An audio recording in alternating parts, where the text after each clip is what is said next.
Hello and welcome to another edition of the PHNX D-Backs podcast right here on PHNX. My name is Derek Montilla. Of course, I'm your mayor of PHNX. This guy is the Thunderstick. He's also the vice mayor, the one and only Jesse Friedman. Did you eat some good cheesesteaks over the weekend? Oh my God, the cheesesteaks were so good, Jesse. As good as advertised, let me tell you. Of course, this show is brought to you by the fine folks at the DraftKings Sportsbook app, America's top-rated sportsbook app. I was in the Northeast area this past weekend. I was watching a lot of the postseason MLB games on hotel bars and whatnot, and I had a lot of fun watching it. What a wild card weekend we had, Jesse. Mm-hmm. I was going to pick your thoughts. What was the biggest thing that stood out to you? Anything surprising? I know the Mariners had the big comeback, so that was kind of incredible. The Mariners did have an incredible comeback. There were a lot of great things that happened over the weekend. I mean, I guess great sort of depends on who you're talking to. Your perspective? Yeah. But, for us as outsiders in this situation, you had to say it. There was a lot of entertaining baseball over the weekend, and it was a lot of fun just sitting on my couch at home and just watching baseball game after baseball game after baseball game. It was really incredible. There was a pretty wild game that went to 15 innings, which was incredibly memorable. The Cleveland Guardians and the Tampa Bay Rays. That was one of the most incredible games I've ever seen. Right, the longest scoreless game in MLB history. In MLB postseason history.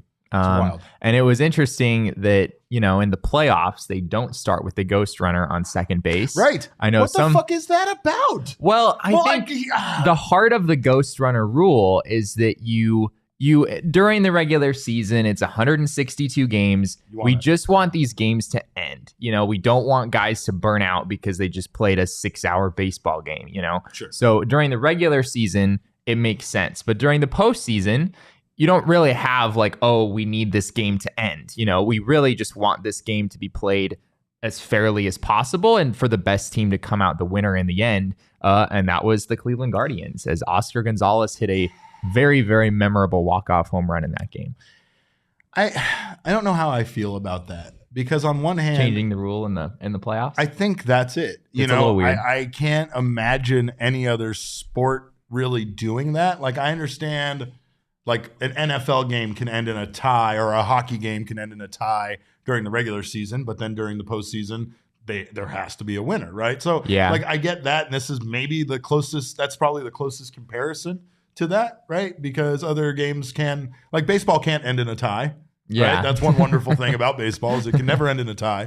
And the reason why football games and hockey games end in ties is because, similar to the ghost runner rule, they don't want these games going on potentially forever, right? So, and you can still play a viable regular season with a few ties in there and still be able to distinguish the better teams from the not so good teams, sure, right? It's okay if there's a few ties in your record at the end of the year. And this isn't as big as adding a fourth strike during the playoffs or something, right? It's not like it's that big of a deal.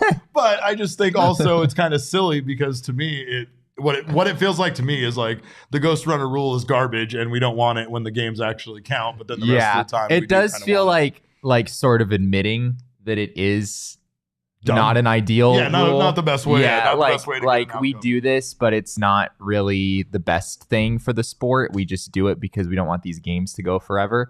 But yeah, I mean, it was funny. I think people who advocate for the ghost runner were maybe looking at this game that went 15 innings, and they were like, "Hey, this is why we have this rule, right? It's to avoid 5-hour games like this." But it was a very entertaining baseball game, and it just made the walk-off homer that much more.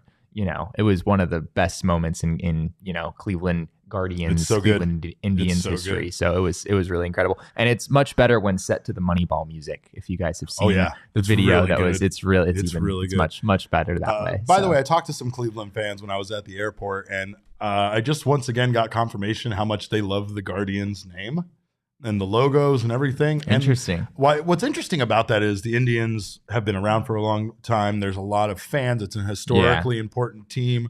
I guess not success-wise, but still historically important. Yeah. Right? But still controversial. The name has been controversial, especially their logos were very controversial at times. So I've never seen this smooth of a transition from, a team that's been around this long, from one name to another, right? Like, Sure. it was really well done. And I think the key that I got back from them and from some other articles I read was that they just did it. They did it about something that only people from Cleveland would really know about, like this bridge with these Guardian statues and using kind of a similar imagery for the logo and stuff. Sure. It was all very well done. Sure. But shout out to Cleveland for making it the youngest team in the postseason advances. Seattle, obviously another very exciting team. That was a wild game. One in a wild game. I don't want to talk about it. I know. I'm so sorry. I was sitting with a Toronto Blue Jays fan, and I hugged him after the game. Like, we actually embraced, and I was like, I'm so sorry. The 8-1 comeback win by the Mariners is the biggest road comeback win in playoff history. It also involved, I think, it wasn't just coming back and winning, but there was an absolutely horrific scene in the 8th inning with a collision between Bichette and George Springer. George Springer. Yeah, who was carted off the field. He was carted off the afterwards. field. Like, it was just awful. And I just I gasped when I saw it. Like, again, I was watching it on a hotel bar TV and with no sound, and I just couldn't believe what I saw. Awful. Like, to add that literal injury to the comeback, but insult to injury. Insult to injury. So we were adding injury to the insult. insult. I don't know. Yeah, makes sense.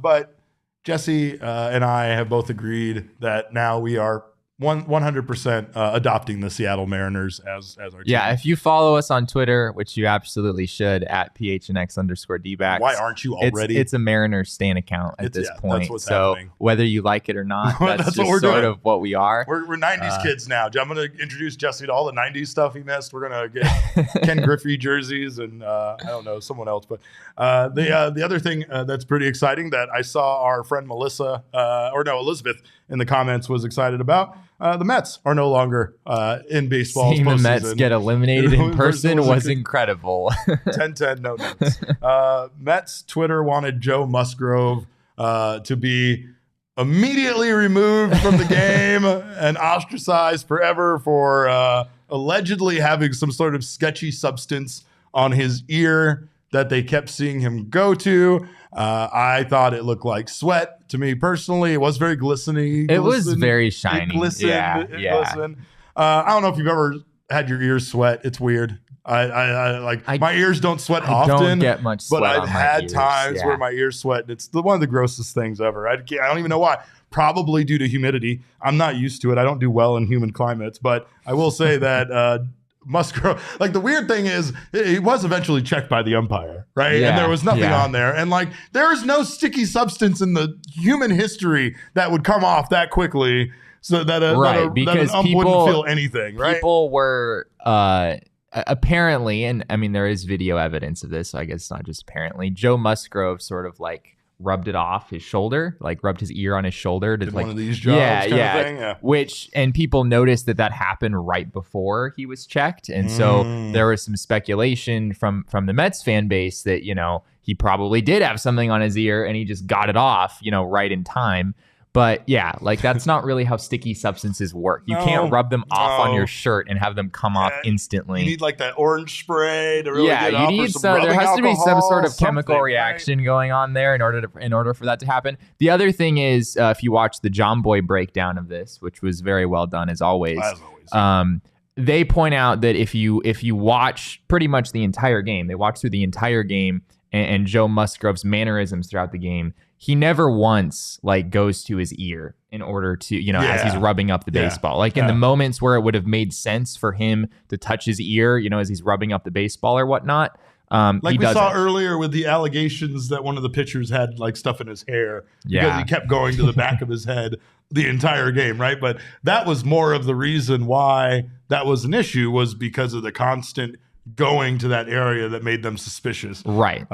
This, I think, came from like some Twitter detectives that were watching the game and doing like screenshots. It came from the fact, and Buck Showalter did allude to this in his post-game press conference. Joe Musgrove's spin rates were pretty high They were yesterday. incredible. He was dealing. He was excellent in that game. And so generally speaking, and I think there's a lot of truth to this, that, if you have some sort of sticky stuff on your hands that helps you grip the baseball better, that would naturally lead to having higher spin rates. And his spin rates were pretty significantly higher than his season averages, more than 100 RPM. I think there were a couple pitches that were about 200 RPM on average higher than his season average for the year. So I understand the Mets wanting to check and make sure on this. His velocity was up as well. And I think that's what, from my standpoint, makes it less suspicious, because if your velocity is higher, which happens, right, in like big moments and in big adrenaline, games like this one, if your velocity is higher, your spin rate is also higher, just naturally. Those things go hand in hand. So the fact that his spin rate was higher was probably just because he was boosted by adrenaline and was throwing harder anyway. So I don't think there was really anything to this. And after the game, Buck Showalter was just like, yeah, I get a lot of information in the dugout, and I'm always going to do what's best for the New York Mets. And in that moment, that's what I thought was best. I don't even think that it's the worst thing, right? Because they're supposed to be checking, but if you think that an umpire is missing potentially the area where he could be hiding something, then that's, a valid reason to request checking a specific area. But you also look like you're just kind of grasping at straws for a pitcher dominating you. Yeah, and that's what Joe Musgrove said after the game. It's like, they were desperate. They're trying to get me out of the game, and I don't blame him for doing everything that they possibly could. Maybe even getting into his head and making him a little self-conscious, and then that maybe he doesn't pitch as well. Just anything you can do. That did not work. It did not. It's an elimination game, right? Though, so you want to try to make sure that you're at least doing everything you can. His spin rates actually went higher after exactly. it was checked. So he's going to spite them now. That's if anything, it gave him maybe a little extra boost out there. They pissed him off. They absolutely did. 3 matchups in the division series are now between division rivals. Let's take a look at that.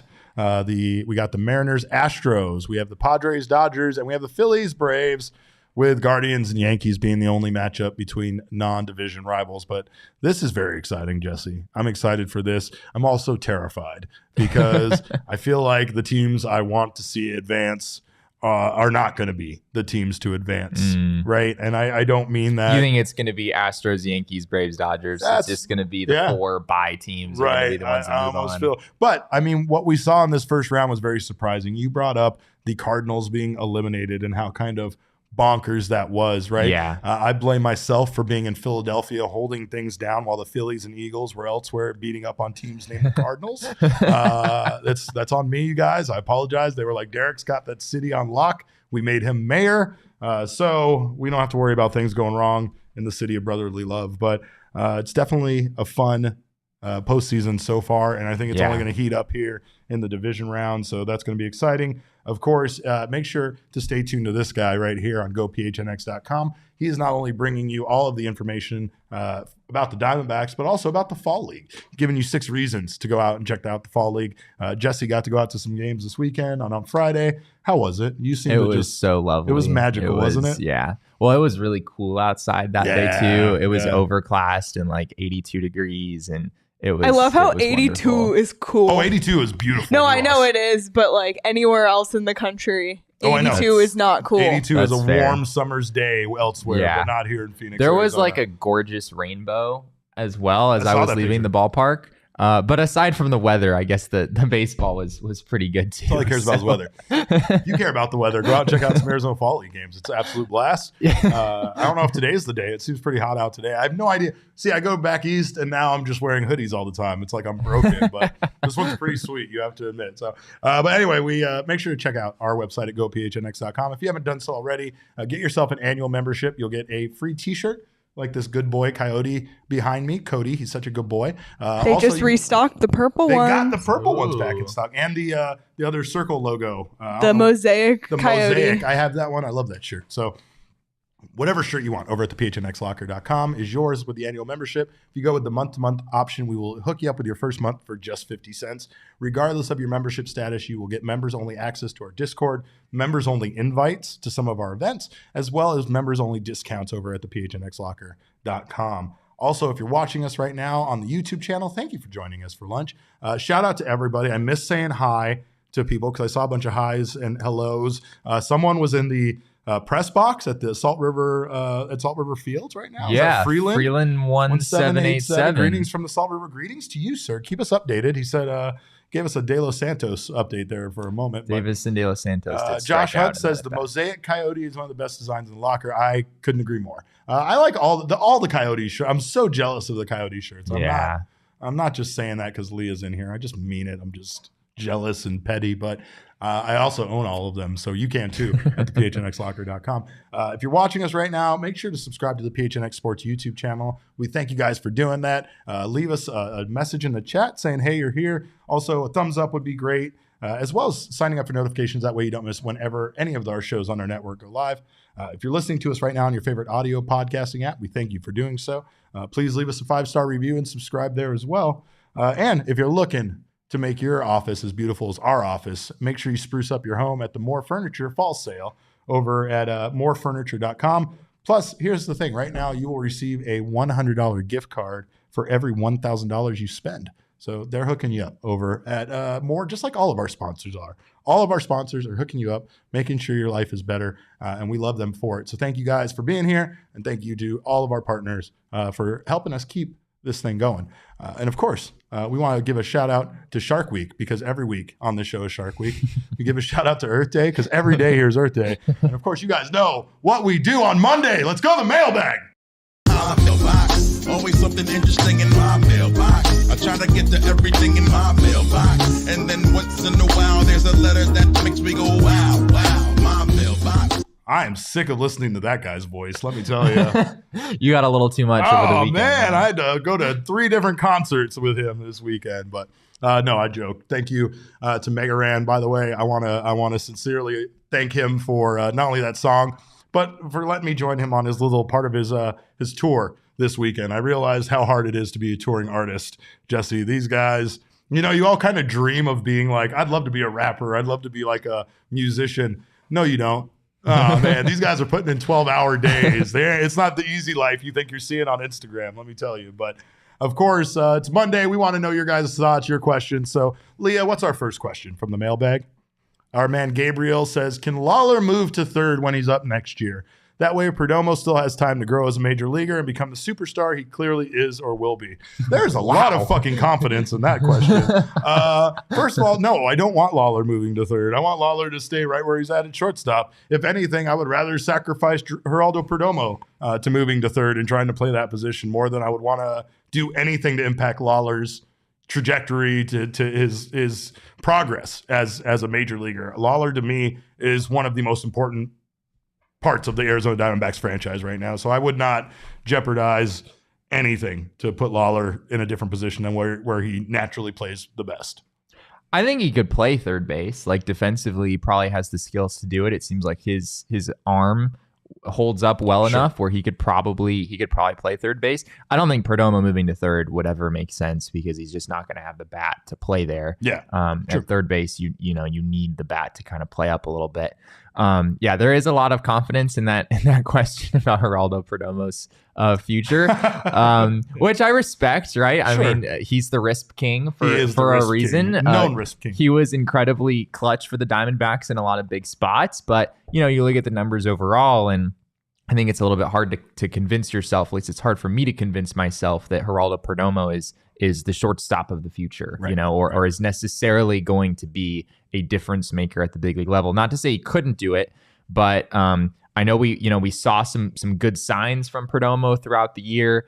His approach at the plate is generally pretty solid. He doesn't strike out very much. But those things aside, like if you just look at the numbers that he posted last year, there haven't been that many players in the big leagues who managed to put together really nice careers who started the way that Perdomo has started. Like his numbers this season were quite bad. He had an OPS plus around 60, I want to say. So he was a well below average offensive player. And it's not to say he couldn't turn things around, but there aren't that many guys who started that level, and find their way into a nice big league career. So we'll have to see. But I think Jordan Lawler is probably your shortstop of the future, although I do think defensively he could manage the change at third base if that was needed at some point. Brian Abdallah in the comments brings up that Nick will be back next year, of course. Yeah.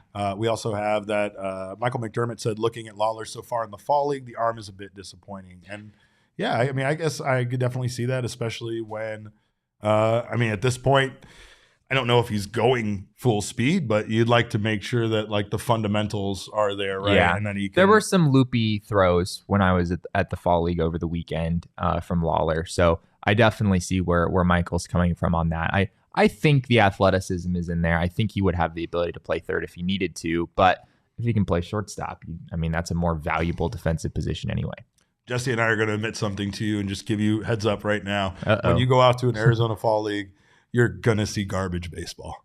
You're going to probably see some of the worst baseball you've ever seen played in your life. Okay. And I'm not describing one individual. I'm just saying, if you think the 6th and 7th inning of a spring training game is bad, buckle up, because that shit starts in inning 1 in a Fall League game. Wow. Are you not sometimes? Here's the thing. I know what you mean. I guess it's like watching a high school game, though. I guess by comparison, the idea here is that major leaguers, big leaguers, make this game look so much easier than it actually is, right? Yeah. So when you watch this game, there are some routine plays that you would expect people to make that they absolutely do not. Fly balls in the sun, getting lost. It's not like if you go to a Fall League game, like guys are clinking fly ball they pop-ups left and right. That is not they true. They absolutely are. These guys are in like double A, Derek. They'll be big leaguers in like a year or two. I hope they're not clinking fly balls at this point. All right, Leah, what's our next question? This one's interesting. From Brett Lee Johnson, he says, with the Braves signing Strider to that extension, what do you think would be a realistic deal to get Gallen to sign long-term while addressing the bullpen issues, whether it be through a trade or free agent market? I'm not worried about the bullpen issues when it comes to Zac Gallen. I'm more worried about signing Zac Gallen. I think Zac Gallen is an absolute priority for the Diamondbacks to sign long-term. I don't know how they get it done. Yeah. But I think it's an absolute priority for them to do so. What the Braves have done to lock up not only Spencer Strider, but their core, everyone is one of the most incredible things in baseball history. Yeah. You would have to go back to the good old days of baseball, like pre-1970 and Stitch. Not even, is that the good old days? I'd probably say not, but you get what I'm saying. Like, you'd have to go back a long time when baseball wasn't nearly as financially lucrative as it is now to find a time where a team was able to keep a squad full of solid players like the Braves have together for as long as these guys are going to be together. It's an absolute dream of ours that the Arizona Diamondbacks can do something like this with their young players that are coming up right now. It really just is a question of how do they do it. I think the idea there is by seeing financially the road ahead is going to be much more expensive than doing it now. So whatever you can really sign Zac Gallen to now is going to be a deal in the future. I don't think you have to kind of worry about Zac Gallen's future and if he's worth like top starting pitching money. He's absolutely worth it, and you need to try to lock him in before the real seriously competitive offers, until stuff starts getting like crazy and people start throwing amounts of money at him that he can't turn down. The Diamondbacks need to get a deal done. It's an imperative for this franchise. I think Spencer Strider, like that deal is more analogous to what the team could do with, say, Corbin Carroll or Jordan Lawler when he comes up. Yeah. Spencer Strider, this is his rookie year, right? Yeah. He's only been in the big leagues for a few months now. Zac Gallen has been in the big leagues for several years at this point. Breaking MLB records and setting all sorts, you know what I mean? Yeah, like and he's going to finish top 5 in Cy Young voting this year. So you don't see, especially Scott Boras candidates, or Scott Boras clients, I should say, as we've talked about in the past, you don't see many Scott Boras clients, halfway through their rookie deal sign big extensions. There's a reason for that. Yeah, it's not something that, it's not to say that Scott Boras has never done extensions. If you go through his history as an agent, he has had some clients who have done that, but I'm not sure we've ever seen one quite like what would have to happen if a deal like that came down with Zac Gallen. He's just so good at this point, and I'm guessing that they probably view free agency as the best route there. So I think for the D-backs, it's more about, can you lock up Corbin Carroll? Can you lock up Jordan Lawler when he comes up here? Maybe Dalton Varsho or Jake McCarthy are guys that you feel the same way about at some point. Alec Thomas is another name that comes to mind. Those are the deals that I think are maybe at the forefront of their minds right now. It's not to say a Zac Gallen deal couldn't be done, but I'd be pretty surprised. And I think at this point you're already looking at, probably $30 million a year for any year that you wanted to extend him with. So, they already have him for 3 more seasons. Are you interested in extending Zac Gallen for $30 million a year beyond that? That's sort of the question that you're looking at now. And would Zac Gallen and Scott Boras even accept that if the Diamondbacks wanted to go that route? I don't know. And you also have the potential for the Diamondbacks to have success in that time and Zac Gallen to be a big part of that success, which is only going to further raise his stock. I'll ask you this, and basing this on nothing. I'm not actually expecting you to know any kind of – this is pure speculation. Okay. But do you think the Diamondbacks are pessimistic about re-signing Zac Gallen? Do you think internally that they have their doubts that it's going to happen as much as we have our doubts? I do. Yeah, I do. I do too. I think that it's something that I'm sure they would be interested in, but I don't even know if those conversations make it very far at this point. Sure. So yeah, not impossible, but Zac Gallen has played his way into being like I said, a $30+ million per year player at this point. And you still have him under control for 3 years. So it's not like if you don't do this, he's going to be a free agent at the end of next season or anything. But I understand why people are asking about that over and over again. You don't want to see him go anywhere else. Yeah, Zac Gallen is like one of the crown jewels right now of the Diamondbacks. They don't have many of those, right? And we've talked about how good Merrill Kelly has been for this team. And Merrill Kelly still doesn't, as good as he is, as good as his record and his numbers might indicate afterwards, he still just doesn't have that same dominance, that same stuff we've seen out of Zac Gallen. So that's why the Diamondbacks signed Merrill Kelly to a 2-year, $18 million extension I know. less than a year ago with a team option for $7 million for 2025. It's deal of the century. You're not getting Zac Gallen for that. No, that's for sure. No, not at all. Leah, what else we got? If we had a minor league team in Arizona, what city would you put them in?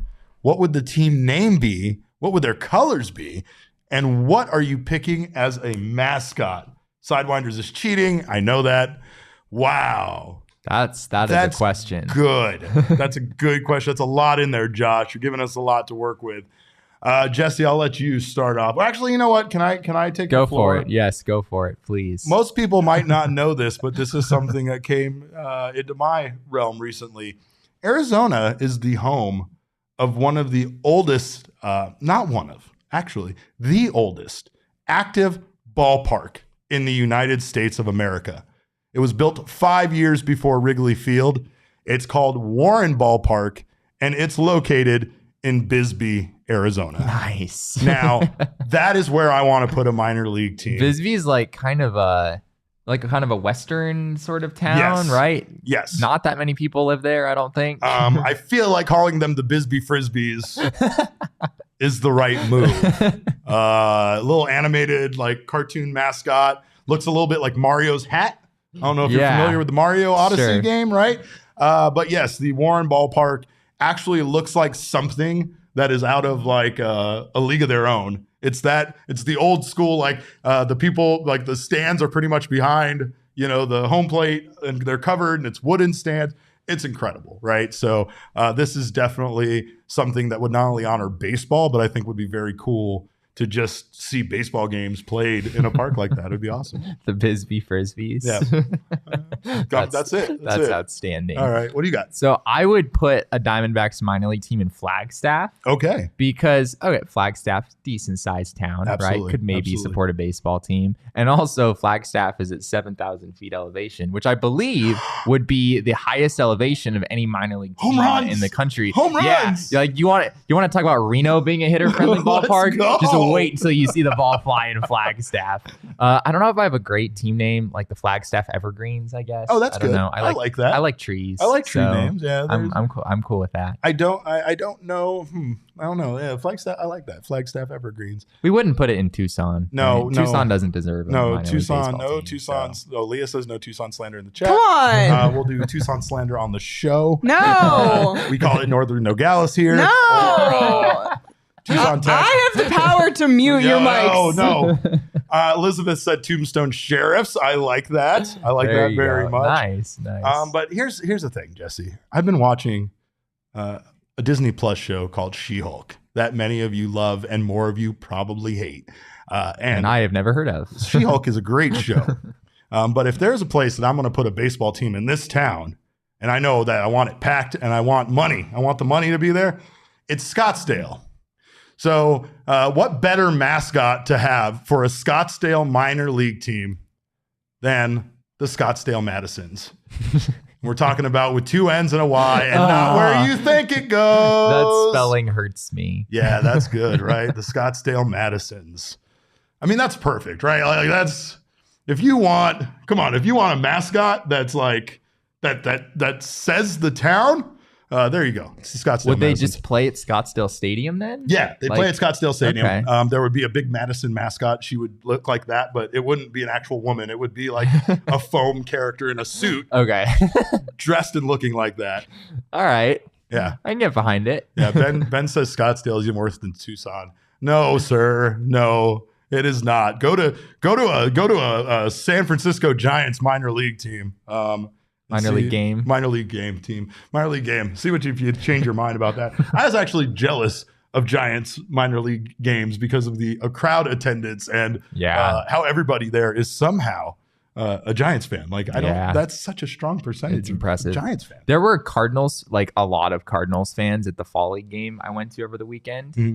Which I guess makes sense. Tyler O'Neill played in that game on his way back from injury. I guess he's an option maybe for them in the postseason. But it was just like like Cardinals fans just show up everywhere. Mm-hmm. Like if there's a Cardinals player anywhere, I swear there are going to be that fans. Powder blue jersey somewhere. They're gonna be around. Josh Henn says the Scottsdale Open shirt. Derek's, let's go. I'm down with it. Let's go. All right, Lee, what else we got? If you had to trade hair with another PHNX employee, who you picking? Oh my God. I'm taking Lindsey Smith. That's who I'm going with. Interesting. Lindsey has incredible hair, and the worst part about it is you wouldn't know that because she hides it underneath that wool cap all the time. The beanie. You know, you would think that there's something going on under there. It's not. It's just more beautiful hair. It doesn't make any sense. And yeah, that's who I trade with. I'm going to take Jesse's form. I want him trading with Sean DePaz for obvious reasons. That's who I think. I would love Sean. I think Shane said that. That would be fascinating. Shane's idea, but yes. David, you and David. Yes, Josh. I don't think I could pull off what David has. Oh my God! We're gonna Photoshop that and figure it out. I also later. don't know if you could pull off Lindsay's hair. That seems like a bit of an odd fit. I could take Totri's hair. I think Totri, you know, I think we're going in a similar direction. I just have less of my hair, and it's less every day. I think Johnny Venerable's hair is a little bit underrated in my mind. Yeah. All right. There you go. There's your answers. We give you answers. This is what we're here for. You can ask anything you want on this show. That's what Mondays are all about. But of course, you should probably be on some OGs, and that would probably make this segment even funnier if you were taking some OGs. If you haven't tried OGs, make sure to stop by your local dispensary. Try out our friends from OGs. They are absolutely flavoring life. They have a wide variety of doses and flavors for you to enjoy. But the big option right now is the Sleep Edition gummy. It's flavored as an aquaberry, which, as we know, is Aquaman berries. It's farmed by Aquaman. It's delicious. And more importantly, it'll help you get the best night's sleep you ever had. It'll help you not only fall asleep, but stay asleep with their 2-to-1 THC to CBN ratio. CBN is a compound, obviously, that definitely hurts or helps with sleeping. I'm being distracted by Ben talking about how good my facial hair is, and I can't even think right now, Ben. Appreciate you. But we highly recommend you check out OGs online at ogsbrands.com or on Instagram at ogsbrands. It is absolutely the best way to enjoy maybe an Arizona Fall League game, maybe the postseason at home with your friends. Check out our friends at OGs. Must be 21 years or older to purchase, and enjoy responsibly. And speaking of enjoying responsibly, make sure to act responsibly when you go to Four Peaks Brewing Company and get in on their spooky season tour, their haunted brewery tour that you can get down on at the Four Peaks Brewing Company that made Saul run like a small child around from monsters and all sorts of scary things. You can do that over at Four Peaks Brewing Company. Make sure to check that out Monday through Wednesday, 7 p.m. and 8:30 p.m. 2 tours per night. And of course, we have some pretty fun things we're cooking up with our friends at Four Peaks Brewing Company as well. So make sure to stay tuned for that. Until then, grab yourself some Four Peaks from your local grocery store, whatever variety you enjoy. Hop Knot IPA is one of my favorites, as well as the Wow Joy Bus, whatever you guys get. Must be 21 years or older to enjoy, and enjoy that responsibly as well. Leah, do we have more mailbag questions? Let's go. Brian Bobbitt on Twitter asks, what prospect outside of the D-backs organization are you excited to see in the Fall League? I think Jesse and I agree because we've had a chance to see this guy play a bit for the Salt River Rafters, but Zach Veen for the Colorado Rockies is incredibly fun to watch, and I think this guy is going to be a huge star in Major League Baseball. I saw Jordan Walker, the Cardinals outfielder prospect, hit a very long, no doubt home run when I was out at Salt River Fields the other day. He's honestly probably the biggest name in the Arizona Fall League. He is the highest ranked prospect. And after seeing him in person, you can kind of see what all the hype is about. So yeah, I've enjoyed seeing Jordan Walker play, and the Cardinals might have something there. He might be pretty good. He looks pretty darn good. And he was also mobbed with fans afterwards wanting his autograph, and he was great about signing for pretty much everyone who asked for it. So that's another reason to come out to the Fall League. It really is. Guys really do sign autographs pretty much. You can show up and it's close to a guarantee that whoever you want, if they're playing in the game, they're probably going to be willing to do that for you. And there's still a lot of enthusiasm on their part. Not to say that there isn't amongst major leaguers. Like sometimes I'm still even kind of floored by how excited guys like Christian Walker and such get to sign autographs at the Diamondbacks games. But sure, Jesse's absolutely right. It's not just the ease, it's the variety, right? You're going to see one team and there's 6, 7, 8 different, teams worth of prospects being represented on that one team. So it's a great opportunity to see lots of guys, to get lots of autographs. A lot of those guys in a few years getting their autograph is going to be significantly more difficult than it is right now. So get in early while you can at the Arizona Fall League. All right, what do we got next? Spencer Spice, our friend at Spencer_O'Gara, says, if Fott, Walston, and Ciccone are all prepared to debut before next October, would you try to match them up against San Diego as a starter, or just let them taste the bullpen before trying out the starting roles as injuries occur or 24th spring training? They're definitely debuting against San Diego.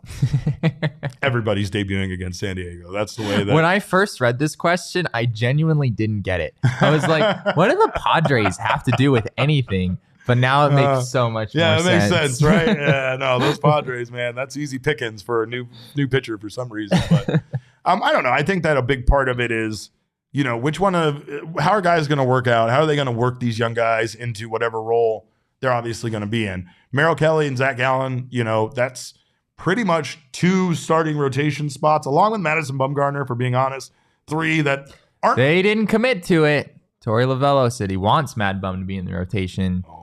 But the competition is fierce. But of course he kind of has to say that. Yeah, he's not going to come out and say yes, Mad Bum can go goof off the whole offseason. Sure. He has a guaranteed spot, right? He's going to go ride horses and rope cabs. But here's the thing. At least 2 of the starting rotation spots are taken up. And with the way that some of the young guys have pitched, I mean, it almost feels like other spots are kind of leaning already in their direction, right? Drake Jameson and Ryan Nelson, if they're healthy next year, sort of hard to see how they wouldn't wind up with one of those spots. So it does feel like the Diamondbacks are going to have to figure something out with some of these young guys that are coming up. Brandon Pfaadt, their minor league pitcher of the year, probably has a pretty good opportunity and chance of staying as a starter, but other guys, who knows Who knows about Ryan Nelson, Dre Jameson, right? I mean, everybody's future is kind of uncertain at this point, especially considering how new they are to the major league roster, or some of them haven't debuted yet, and what the Diamondbacks really want to try to formulate as a game plan to help this team be successful,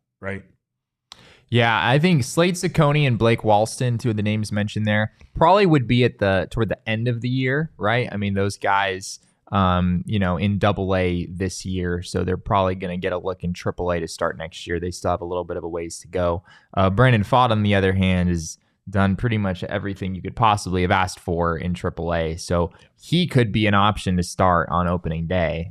Well, maybe not on opening day, but he could be in the starting rotation as of opening day. Is what I'm trying to say.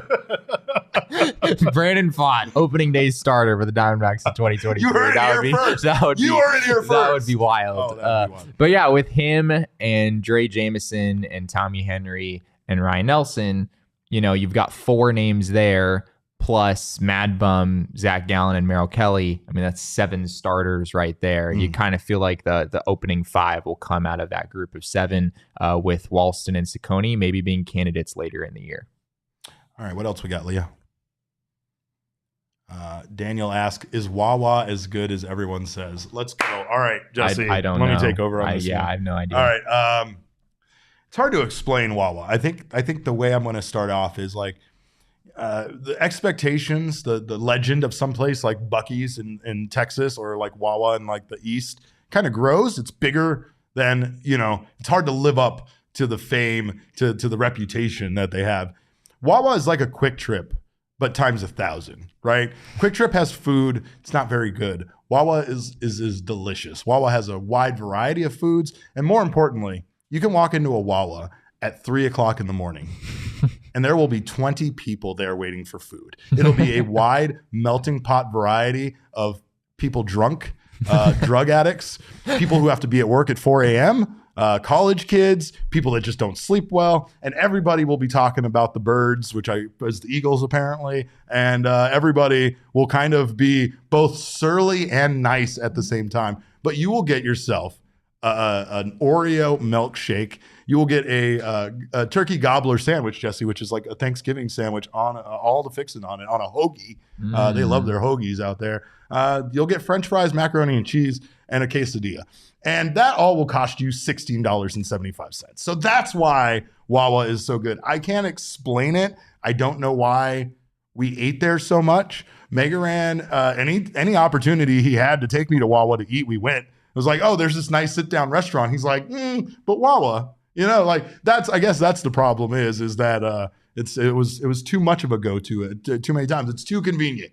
There's always people like 3:00 in the morning. There's 3 people there to cook your food. What is going on? It's amazing. I don't know how they do it, but yes, I will say it's the greatest fast food restaurant, gas station, fast food combo I've ever been to in my life. And the pretzels are incredible too. And I don't know how that's even possible. Should we be concerned that when I Google WaWa, I get an article from the Philadelphia Inquirer that says Philly kids ransacking WaWa was, quote, a scene from the apocalypse? Yeah. Well, like I said, it's 3:00 in the morning and there's 20 people in there. You expect everybody to behave themselves? Yeah, come on, Jesse. Okay, fair it's enough. Philadelphia. What else we got, Leah? All right. Don Spread says, here's the situation. Your life is on the line. You're able to choose an AZD back to fight for your life against a UFC fighter. They win, you survive. They lose, you die. But I'm guessing you lose is also appropriate there. Who would you choose? Jesse, I'm going to let you go first. Okay.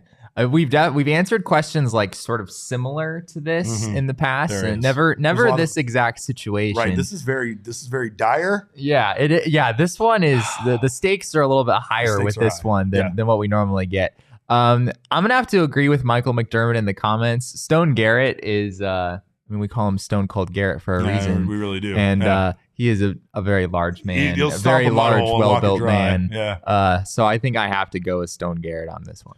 I'm going to take an interesting direction here. I feel like is it Josh Rojas? I feel like you think I'm going to say Josh Rojas or Madison. Absolutely. We answer one of those two guys for 90% of these types of questions. I'm not saying either of those individuals, Jesse, because there's one person who I can think of, and that is Torey Lovullo. Nice. Here's the reason why. That sounds like a horrible decision. Torey Lovullo is a fighter.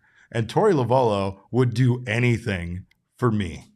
Okay, that's what I'm saying. Torey Lovullo loves me. Have you seen the picture of me and Torey Lovullo? Have you seen how much joy I brought to that man? He would do anything for me. And if he knew that my life was on the line, much like any of his players, Torey would fight to the death for me. You know? And here's the thing. Yes, he says a UFC fighter, but it doesn't say a UFC sanctioned fight. So Torey's the kind of guy that, understands that if you ain't cheating, you ain't trying. He's going to thumb this guy to the eye. He's going to fish hook him. He's going to do all the things that aren't allowed in a UFC fight. And he is going to make sure that I stay in pristine condition, untouched and alive. That's what Torey Lovullo is going to do. He needs you around so that you can talk to each other during 5 minutes before the game. No, he just cares so much. The man cares so much. He would never let me die because he lost a fight, right? He would just be motivated beyond belief to make sure that my aliveability stayed at a high rate, right?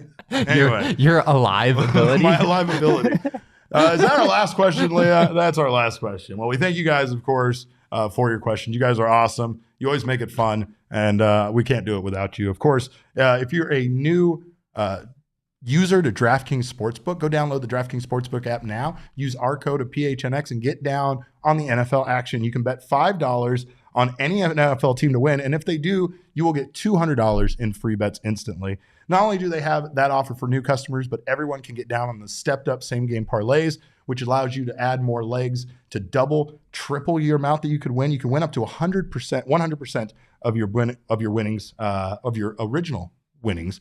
So with payouts bigger than ever, why bet on football anywhere else? DraftKings Sportsbook is the place to be. He's going to be mad at me talking football, but I'll tell you, this weekend, there's playoff baseball happening right now. This weekend was a good weekend of football, unless you're a Cardinals fan. And there's going to be meetings with the mayor to address that. But of course, make sure to get down on the same game parlays. They are stepping up their stepped up same game parlays. You get them once per game day all season long. So make sure to download the DraftKings Sportsbook. New customers use our code of PHNX and get down on the action on the DraftKings Sportsbook. That's PHNX over at the DraftKings Sportsbook. Minimum age and eligibility restrictions apply. See show notes for details. And of course, with this offseason, baseball, this is it. This is our first week without Diamondbacks baseball. So we don't know what to do with ourselves. There are no playoff games today, which is very off-putting. I'm heartbroken, right? I guess it's because they did 3 in a row for the wild card round, but only the Mets and the Padres actually wound up using all 3 games. So a lot of teams are just getting 2 off days. A little bit of rest here, right? Yeah. But here's the thing. In the meantime, you can go check out any of the other sports, concert, show, whatever you want. Use our friends at Game Time to do so. You'll get up to 60% off of your tickets, and you save by buying them last minute. And like I've told you guys, tomorrow is not promised. We have no idea what's coming for us tomorrow, right? You can't go planning ahead. Why would you do that? I'm just saying, tomorrow is not promised, Jesse. You got to make sure you got to know what's going to happen. And the best way to do that is to just wait to buy your tickets. Procrastinate on that shit and buy your tickets last minute. At Game Time, you'll get up to 60% off. And of course, the best way to support us is by buying your tickets through the link in the description below. And thank you guys again so much for being here. I have a special shout out to the missus, Jen Montilla, the first lady of PHNX. The first lady, there as Jesse called her earlier. I just wanted to tell her, I love you so much. We've been together for 21 years. Today is our 13th wedding anniversary, and I almost spent it in a different city, Jesse. I think I would have been in the doghouse. That'd be pretty messed up. Come home, yeah. Today, but I was so happy to see her and spend this morning with her, and we were going to go get some amazing food tonight, but I just wanted to give her a shout out. I love you, and I would not be here doing this show without the missus. Her support has been the reason why I've been able to do any of this sports stuff. So make sure you guys, love your spouse. Make sure you appreciate the support that you get from that person, because so many of us need it in life, and it's such a big motivator. And that's why Jesse has me, so I love Jesse and I can support him and give him that spousal support. Let's get out of here as soon as possible, please. But anyway, we thank you guys for being here. Of course, you can follow us on Twitter. I'm at cap_caveman with a K. This guy is at Jesse and Friedman. Our show is at PHNX_DBacks. But of course, all roads lead to at PHNX_sports on Twitter, Instagram, and Facebook. Appreciate you guys being here on behalf of Jesse, Leah, and myself. We always appreciate your questions on Mailbag Monday and your time joining us. We thank you guys so much. And remember, kids, baseball is fun, but it's so much more fun when you have sticky substance on your ear and you cheat against the opposing team.